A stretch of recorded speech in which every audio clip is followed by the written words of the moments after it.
on this episode of Haunted Collector. Here we are in Hollywood, California.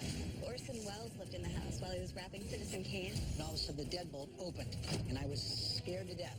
There's some kind of sanctuary in this basement. You need to get out of here. We're heading to the Fallon Hotel. We grabbed her. He called her a bitch. This could have been used as a weapon. I felt fingernails go into my back and just push me. Is there someone in here with us? What is that? It's going down the stairs. There's definitely something down here. Orson Welles, are you in here?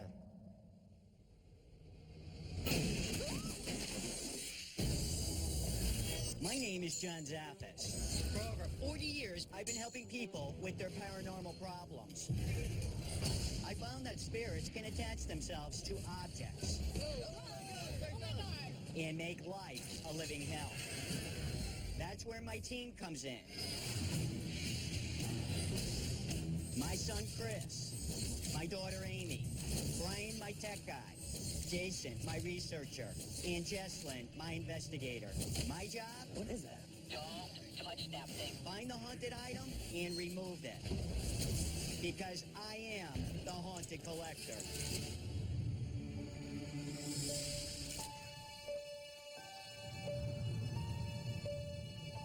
Do people actually buy these haunted items? Well, it's a very popular thing today, Amy. Yeah, look at that one. Sold $120. It's a scary trend that's going on right now. If these items are legitimately haunted, people can have a lot of paranormal activity start in their homes. And then we end up hearing from them. Hey, guys. Hey, buddy, how you doing? Good. We got a lot of submissions in, but I thought this one was of particular interest. Hi, John. My name is Joey Liebke. I live in a house in the Hollywood Hills in California. Orson Welles lived in here when he was writing Citizen Kane, and there's a lot of strange things that have been happening up here. We've heard footsteps through the middle of the night. We've heard people coming up the stairs into the rooms.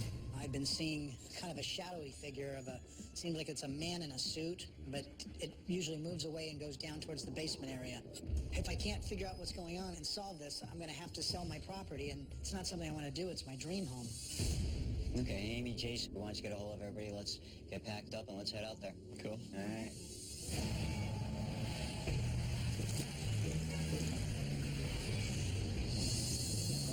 Okay, guys, here we are in Hollywood, California. We're going to be investigating a home in Hollywood Hills. Joe owns this piece of property there. He's owned it for a while. A lot of celebrities have lived there.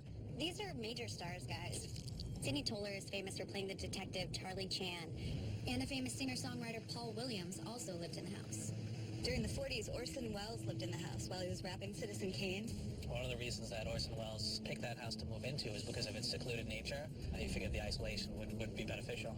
Prominent people like that, a lot of times they're very possessive of the areas they're in, and energy can linger in these types of locations. So we got to really get in there and check into this place.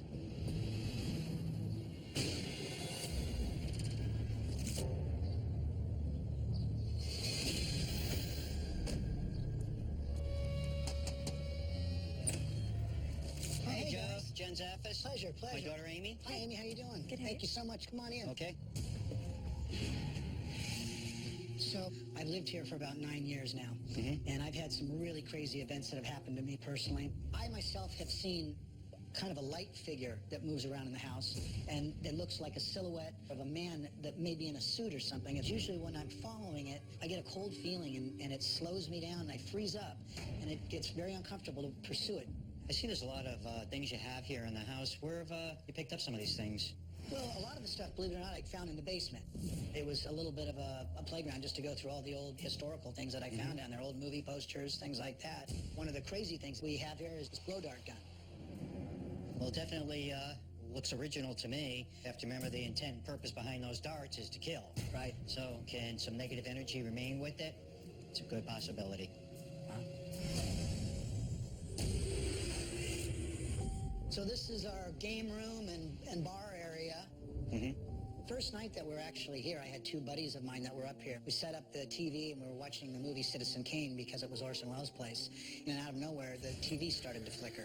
And the TV was going on and off. And then the lighting in the house went out. And that continued for maybe 5 or 10 minutes till everything went out.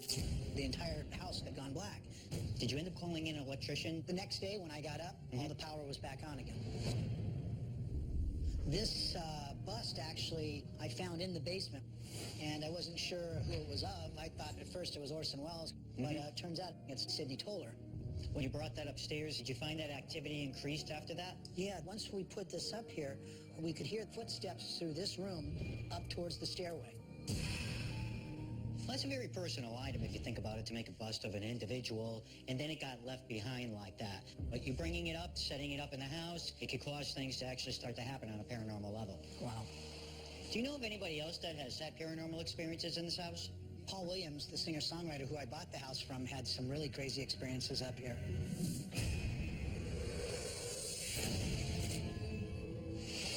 So you lived in this house for a while. Oh, this was home for 25 years. Wow.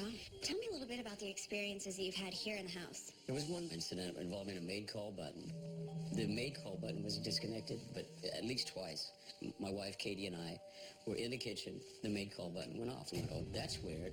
Came into this room. There was nobody here, of course. Happened a second time. We called an electrician. Electrician came and said, you know, guys are out of your mind because there's no electricity to this button.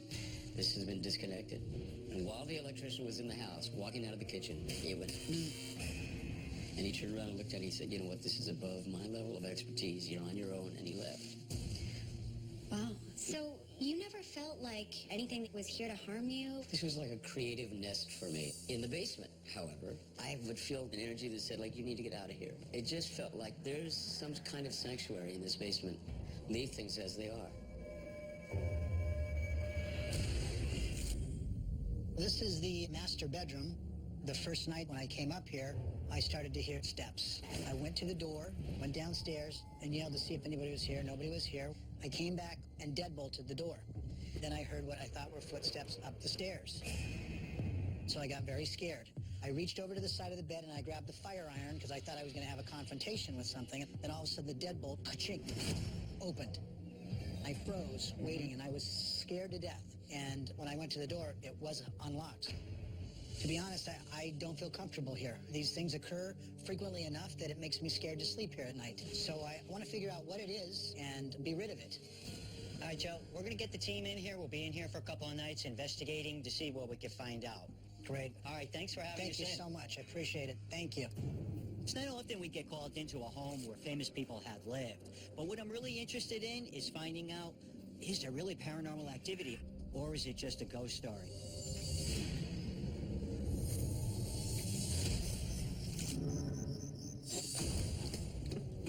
I'm thinking we should trap the entire area from the bedroom down the stairs into here and back with REM pods and shadow detectors. Okay. With both the REM pods and the shadow detectors trapping the entire route of the reported activity, if there is something taking this route from upstairs down towards the basement, we'll pick it up.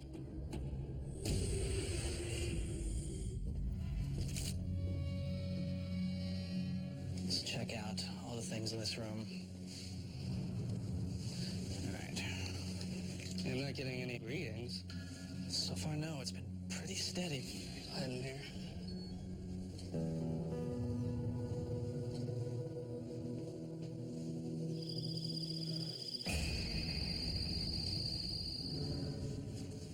Hey, Chris. Hallway's going off. I know, I heard that too. It was right Hear that? here. That's the stairway. The downstairs one is going off. You see anything? Yeah, the emitter got knocked over. How the hell did that get knocked over? There's nothing that would have knocked this over. Alright. Nothing on the floor. Oh, this is a blowgun, right? Yeah, I think so. I'm not getting any readings off of it. I'm not getting anything.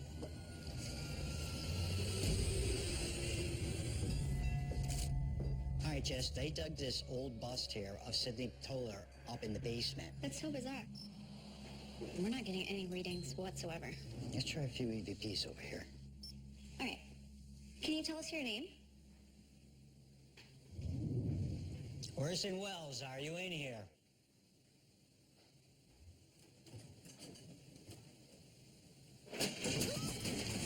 What the hell is going on?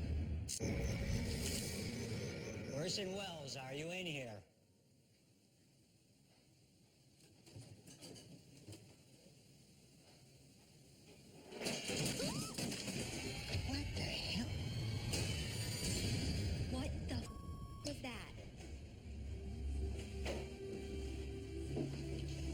Is the recorder still on? Yeah? Let's go back over there for a little bit. Let's listen back to that. Let's see. All right. Can you tell us your name? Your footsteps? Mm-hmm. I hear the footsteps going up to it. That's really some amazing stuff that we just got in here. All right, let's get the hell out of here. I'm freaked out.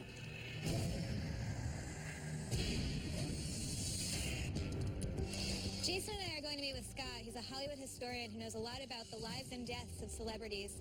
So hopefully he can tell us more about the people that lived in this house and what their lives were like. Do you know if either Orson Welles or Sidney Toler passed away in the house? No, neither of them did. Wells died in another house on Hollywood Boulevard, and Toller died in another house in Beverly Hills. Okay. We know that Orson Welles moved up to this home and get away from the limelight, but, was there any other reasons that you knew about why he'd, leave his current home and go all the way up there? Wells lived there while he was doing Citizen Kane, and Citizen Kane was a wild movie because it was based on the life of William Randolph Hearst, and William Randolph Hearst ran newspapers. When he got wind that Wells was making this movie based on him, it got very ugly, and he did everything he could do to shoot the production down. He was bribing people. He was libeling Wells. He was just making up horrible stories about Orson Welles and publishing them in his papers. And all the things that Hearst was doing to Orson Welles, it was while he lived in the house? Yes, when Wells was living in that house, he was going through a really difficult time professionally. So I can imagine the emotional turmoil while he was trying to get this film done was quite great. And it was while he was in that house. Interesting.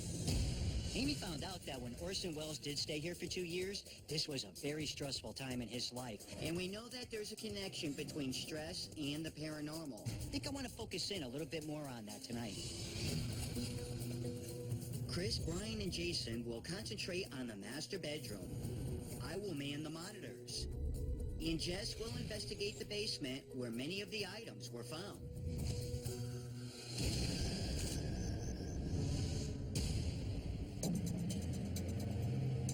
Okay, there are cameras set up in every location down there, Jess, so I'll be able to keep an eye on you. I'm going to take a camera with me just in case. Yeah, that's a good idea.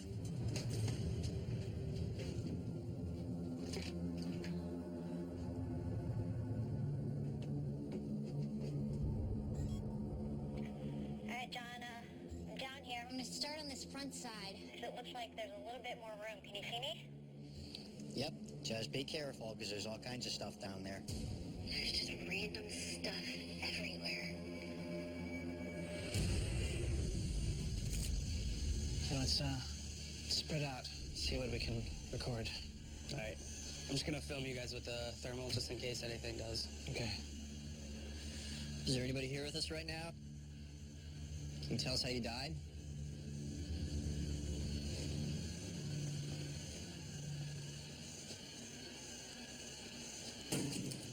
What the hell was that? Check it out, check it out. Wait. Don't touch anything. Okay. Chris, check with the thermal. Do you see anything that fell? No, everything's clear. No pictures. Well, what? What do you got? What is that? It's a cold signature? Yeah, it's like going down the stairs. It's like just a trail.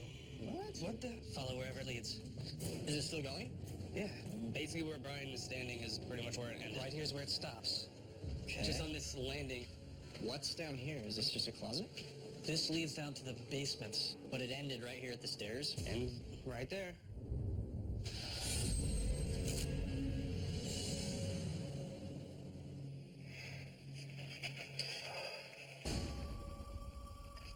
What's that?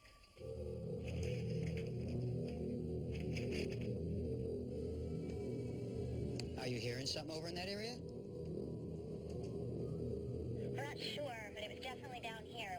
Okay, yeah, because nobody's moving around up here at all. I don't know, though. It almost sounded like a voice, like a growl or something. I'm going to try to check it out. Okay, be careful.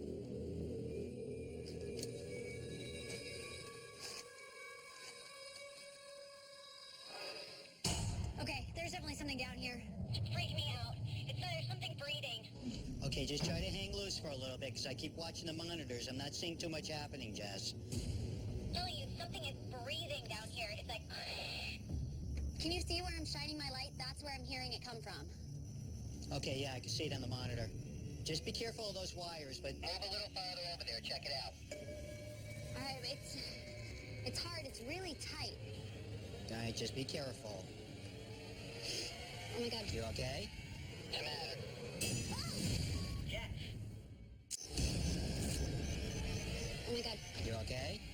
No matter. Jess. My meter just went out. I just lost power. Okay, calm down a little. I could see you shaking. Okay. It came back on. I'm okay. I'm getting a bunch of readings off of this. Okay, I'm gonna send Brian down, kiddo.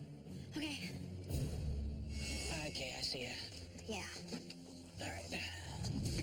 Starting my sweep. Well, we know the metal detector's working. It's picking up the shovel. All right. Hang on a second. I've got something over here. Okay. I can't see it. Do me a favor, bring the shovel over here. It's your job to dig. Okay. Right here. Okay. Wait a minute. Wait, look. That is something right Careful, there. careful. Okay, dig out some more. Oh my God.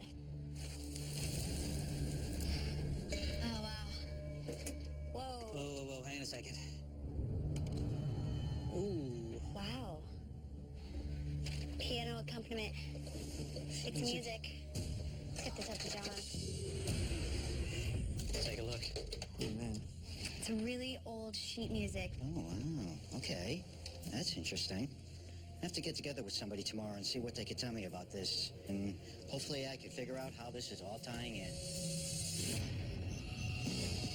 During last night's investigation, Jesslyn and Brian pulled this box out, and there was this old sheet music that was in there. So I'm bringing in an antiques expert who is also an authority on Hollywood history here to the house. Hi, Chris. Well, based on everything I'm seeing right now, they are the original lithographic printing. Okay. And these are all from 1919 to 1924. Okay. What's also interesting is that they're all evenly worn. Whoever had these was not a novice pianist. They were probably a pretty good pianist. Okay. What is it that you'd like to know about these? Sidney Toller and Orson Welles had lived here, and I was just trying to figure out how some of this could be tying in. From my understanding, Orson Welles' mother, Beatrice, was a concert pianist. Okay. All right, that's something else I didn't know. He had a difficult childhood? Orson Welles' mother, Beatrice, passed away when Orson Welles was 9 years old. Mm-hmm. And around the time of her death, Orson Welles just lost interest in music himself because he was also into music. So you think this could be a keepsake that he had here? You have the cigar box. Orson Welles was an avid cigar smoker. Oh, okay. And these are all from 1924, predate 1924. So that coincides with the exact year that his mother passed away. Interesting. If music was once a passion of Orson Welles, fueled by his mother, and that passion was undone by his mother's death, this could be significant. I think I have some really good information for Joe at this point in time. Joe, I thank you for inviting us in, and can't say I'm walking away disappointed after being in here the past 2 evenings. Jason and I decided to do some research on the people that lived here. We looked into Sidney Toller, and we learned he did spend time here, but he didn't pass away here in the house. Okay. Orson Welles, when he lived here, he was actually rapping Citizen Kane. He was here for 2 years, and that was the time when William Randolph Hearst was really going after him. So Orson Welles, he was almost a prisoner here in this house. It was a really tumultuous time for him.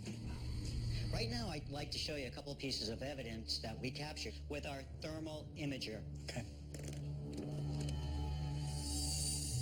Joe, as you can see, it'll pick up cold spots and hot spots. Right. You can see a cold area there, and as it's coming down the staircase. It goes right down towards the bottom there, Joe. And you can see where it goes right into the hallway there. So to me, that's very phenomenal to actually be able to catch some energy. I mean, it's good to see that there is some energy source there that can be documented because, you know, what I see is tough to share with anyone else. Jesslyn and Brian had gone down into the basement, and they were able to find something. What this here is a old cigar box, okay? And when we pulled it out and we started looking at it, we found old sheet music in there. Wow. Now, with Orson Welles, we had found out that when he was 9 years old, he had lost his mom. And she was a professional piano player. And when she had passed away, he put his real true passion, music, on the back burner. Wow. I don't know if it's going to actually calm down some of that negative energy in here, but what I'm hoping, if you display that in the front living room right next to Orson Welles' photograph. That's going to be given a little bit of recognition. I think he will calm right down. Thank you. Okay.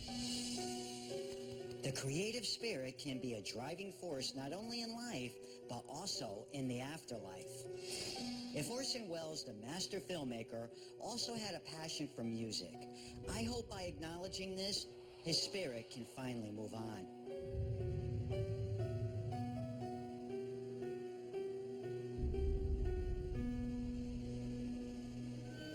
Hello, John. My name is Olivia, and I work at the Fallon Hotel. We have a lot of different paranormal activity going on. We'll find a bed that was just made with the covers all pulled back. I feel that I am the main target. I was actually pushed down the staircase and ended up falling down and hitting my head pretty hard.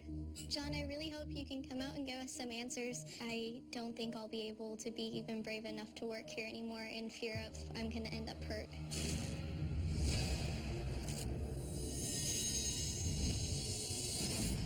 Okay, guys, we're heading to the Fallon Hotel. How'd you guys dig into a lot of the history? What'd you find out?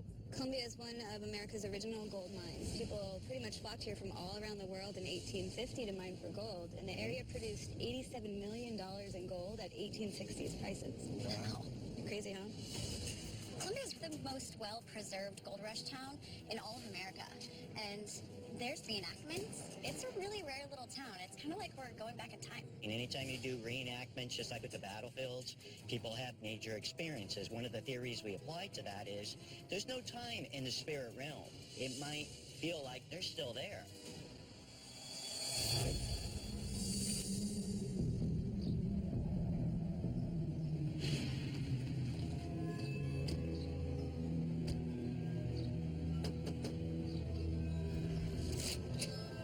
Hi, Olivia. Hi. John Zappis. Nice to meet My you. daughter, Amy. Nice to meet you. Thank you for coming to help us. Let me take you inside. Okay. Here we are in the downstairs parlor of the Fallon Hotel. It originally was founded in 1847. A lot of different things have happened in the hotel, normally to the women. It's like footsteps or voices, and they gradually just gotten worse. When I wear my 1800s period style clothing, I experience a lot more, I guess you would call it intense experiences. I was actually pushed down the staircase. I felt fingernails go into my back and just push me. Ended up falling down, hitting my head, and having to go to the hospital for a concussion. They see an imprint of somebody laying on the bed. They'll never come here alone. Jason, the water's running in here. Look it. Who's that? What the? We have a antique clock here. It is actually of the same time period that the hotel was built. Doesn't tick, it doesn't go off, nothing. It hasn't for years. One day I was in here alone, and as I was going up the stairs, it all of a sudden went off. Clocks play a major role with a lot of paranormal events. A lot of times when there's a tragedy or something that happens, it will stop. And then a lot of times on the anniversary, we'll hear that the clock started back up or it had moved. It's a little bit strange and creepy.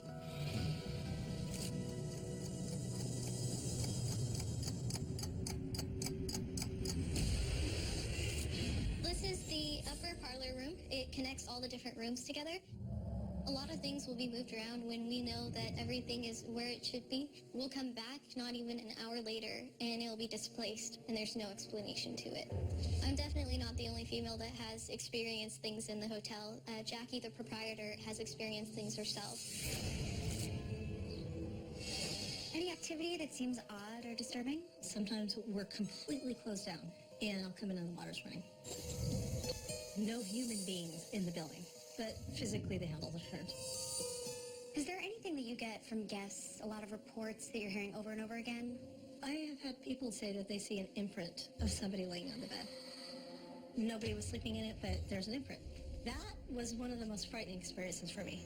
They'll never come here alone. Here we are in room 1. This room I have the hardest time being in, like I'm actually shaking right now. I've been slammed into a wall in this room to where the housekeeper that was with me saw me lift off the ground and go into the wall. I just absolutely hate being in here. This is a gold mining town, and here's a pickaxe that they would use to kind of break up the ores and the rock that surround the gold.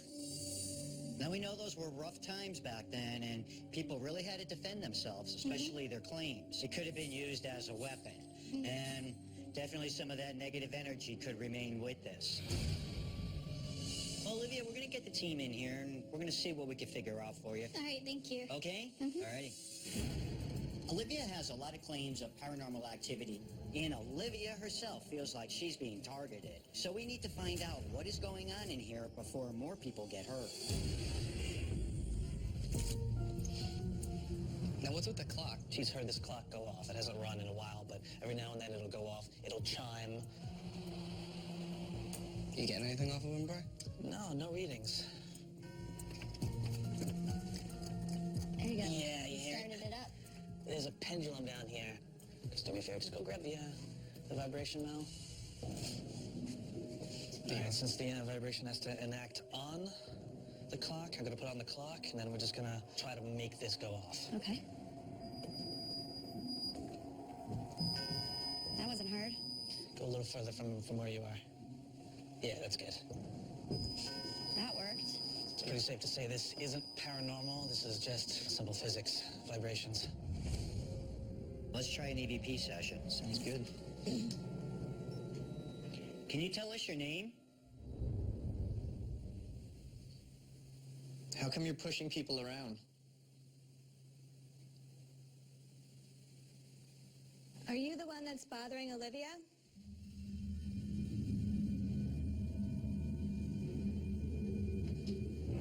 You want to play back? Yeah, go ahead. Cool. Can you tell us your name? How come you're pushing people around? Are you the one that's bothering Olivia?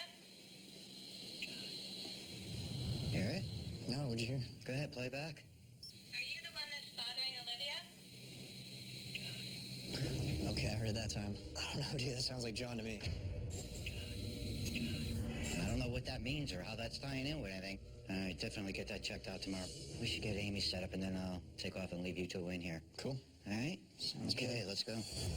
We got some interesting results so far tonight, but I feel there is still a lot to investigate here. A lot of females are being attacked in here, so Amy has agreed to do a little experiment. She's going to go in room 1 and see if any activity or anything occurs with her. We got a bunch of cameras set up throughout. If anything happens, we'll communicate back and forth. You sure you're comfortable with this, Amy? All right, be careful.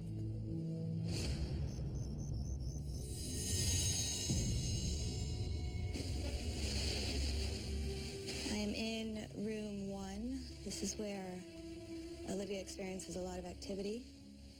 There's my camera there.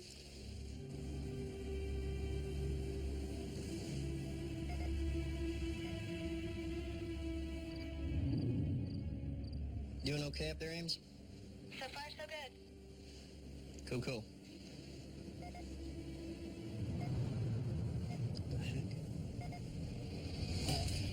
Hey, Ames, I'm looking at room 5 right now, and the water is on. Seriously? Yeah. Yeah, I'll go check it out. Cool, be careful.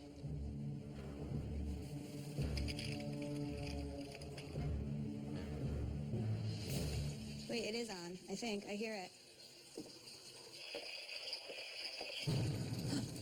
Oh my god. Yeah, Jason, the water's running in here. Okay. See if there's any way that the faucet would have turned on. How loose is it? Is there any way it could have turned on by itself? Not that I can see, Jace. What the heck was that? No. What the? What the heck was that? No. What the? Ames, I just saw what looked like a person under the covers in room 1. Are you kidding me? Meet me up there. What the hell? I seriously just saw, it looked like somebody was under the covers. Like it rose up. It doesn't make any sense. I was just in here. I know, and maybe that's why. Okay, I think I'm going freaking crazy. Check under the bed. Okay, there's absolutely nothing under here. What the hell, man? After seeing that shape in the bed, I checked for any logical reasons why this would be happening. I couldn't find any. I'm kind of baffled at this point. I don't know what caused that. I don't feel comfortable with having you in here, and your dad put me in charge, so, okay. Hold on. Let's get out of here.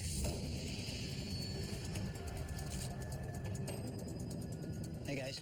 Hey, How's it going? What do you got? this is what Jason saw in room 1.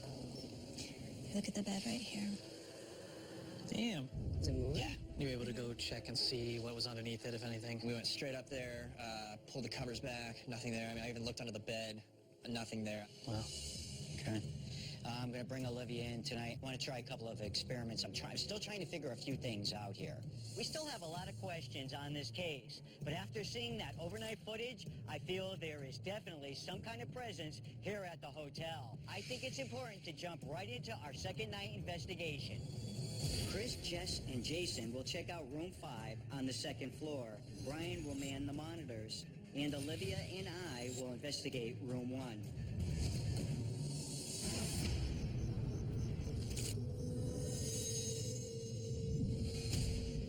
Olivia, thank you for coming in tonight, and I'm glad you brought the dress in, too, because I know you said when you wear the period dress, the activity really seems to kick up. Mm-hmm. Comfortable?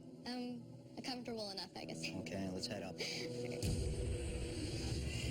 So this is the room where the faucet was running? Yeah, the faucet was completely turned. These handles are down in the off position.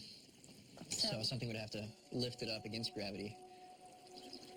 I mean, they are pretty loose, but going against gravity, that's not in its favor. The pipes look pretty new. I think the only way someone would have to. Yeah, something had to pull it up. It's definitely weird, but hopefully Brian will be able to keep an eye on it just in case it does happen again. Yeah.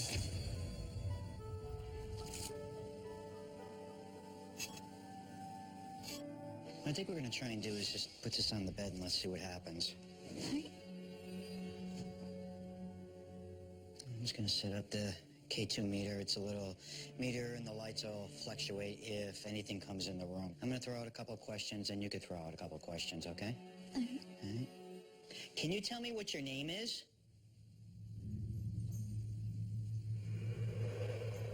Can you tell me how old you are? Are you the man that has been hurting all these women? Okay, I keep feeling like something is like standing right behind me. Right behind you? Yeah, like standing right behind me. Oh, okay. Is there someone in here with us?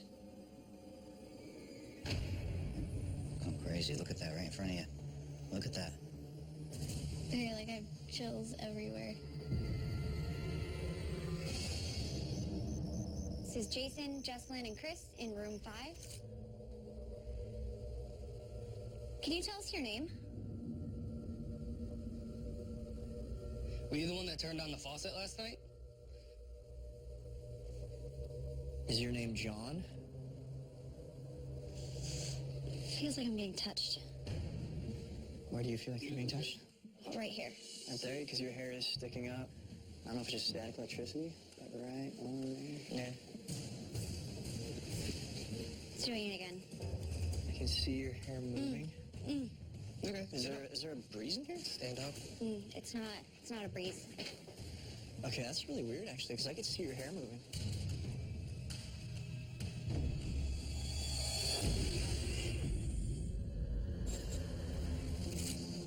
Are you specifically targeting me for some reason?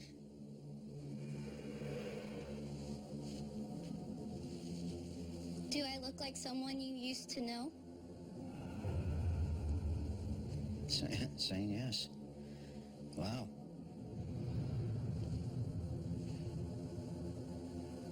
Are you standing right behind me? What's the matter? It felt like something just grabbed my neck. You all right? Yeah, it just felt like someone just went like this, like you would grab someone. Do you like hurting people? Look it. Did you see the dress move? Holy.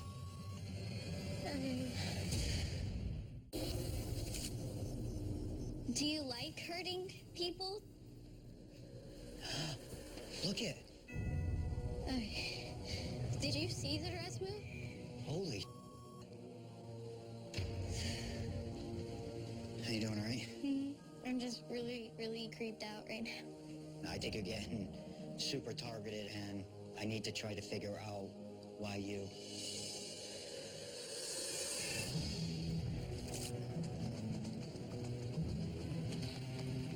Although I can't be sure, last night it looked to me like Olivia's dress moved on the bed. Is there a connection with this dress? Today I'm meeting with Mary Ann. She's a local historian and an expert on the area. I'm hoping that Mary Ann's going to be able to give me enough information that'll help me out quite a bit with piecing this puzzle together. I can see that this is done in the style of the period clothing from the 1850s. I can tell that it's a reproduction, and it's fairly new because of the sewing that's gone into it, the machine sewing. Okay. We also feel strongly that there's a male presence in the building. The spirit seems to be targeting females, and we got the name John on EVP. Oh, interesting. In the area of the Fallon Hotel, a horrific incident occurred. Columbia was a wonderful, thriving gold rush city. John Smith, a pretty prominent miner, came in with a group of friends, and they'd been drinking. John Smith broke a decanter, and the owner, Martha Carlos, came out. He called her a bitch, and she told him to get out. And so he grabbed her. He then slapped her as she was probably struggling. So her husband picked up a pistol, aimed it, and it went off and killed Smith dead. It was a very violent, instant death because it was a bullet straight through the brain. Wow. Probably the last thing he's seen was Martha's face. That's probably the very last thing he saw because he was still in physical contact with her. Is there a connection between Martha and Olivia, especially when she dresses up in period clothing? Is John recognizing her as Martha? I'm going to have Amy dig in a little deeper to see what she can find out. Olivia, thank you for inviting us in. I think I finally have some answers for you. All right. I'd like to show you a couple of pieces of evidence. What we have first is an EVP that we had captured. Okay. Okay? And I want you to listen to it. Are you the one that's bothering Olivia? Oh my God, that is so creepy. Can you hear what it's saying? John. John. Oh my God. Now, the name John definitely ties in with something, and Amy's going to share that information with you right now. Okay. We learned that in Colombia there was a big tragedy that took place in 1855. There was a young man named John Smith. He had come into town, and they had been drinking all day. And he went into a saloon that a woman named Martha owned. The young woman named Martha asked him to leave, and he attacked her. He was kind of roughing her up. Her husband pulled out a gun, and he shot John Smith. I think the last thing that John Smith probably saw was Martha's face as he was attacking her. But the most bizarre part with this whole thing, I have something else I would like to show you. All right. Amy did a little digging into Martha and actually found what we think is a photo of her. Holy. Olivia, you look just like Martha. It's really, really, really creepy. I feel John Smith, when he sees you dressed up in the period costume, he could be recognizing the fact that you might be Martha, and he's targeting you, because that was the very last person he ever seen. It makes me nervous knowing that history is sort of repeating itself, and I'm the one that's trapped in the middle. We still have to be a little skeptical at all times, but the parallels are there. My suggestion is, I know you have to continue working, but I would recommend that if you do have to come back into this building, I wouldn't wear your costume in here. Yes. Yeah, thank you both for coming out and giving us some answers. You got it, sweetie. Okay.